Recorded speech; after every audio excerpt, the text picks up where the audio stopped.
Yeah, I mean, certainly this is one of the most, horrific murders that we have seen here in Wake County. Even if Deputy Byrd had not been a sworn law enforcement officer on duty, he was executed with 3 shots to the back of the head, all of which perforated his brain. This is a bad case. But today we were able to send the shooter in this case to prison for the rest of his life. This brings closure as to the court process for his family. And so, we are satisfied with this, and we will move on from here. I know you didn't want to sever the case between the 2 brothers.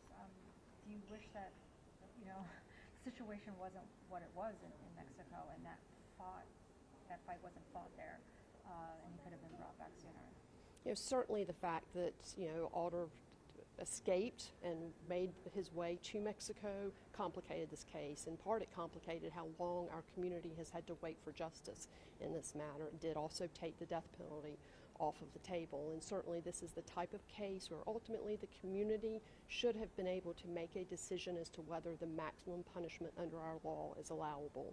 Unfortunately, that opportunity was taken away from our community when we had to promise not to seek the death penalty in order to get him back here in the country. Ultimately, as to the brother Arturo Marin Sotelo, who was certainly there that evening in the field, a small distance from where this happened, at the end of the day, the evidence did not support that he was involved in the shooting in any way.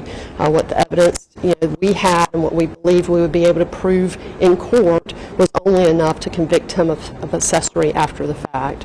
So we appreciate the fact that the attorneys for these men came forward and were willing to dispose of this case in this way and save our community, this agency, and most importantly, Deputy Byrd's sister from the pain of having to go through a trial.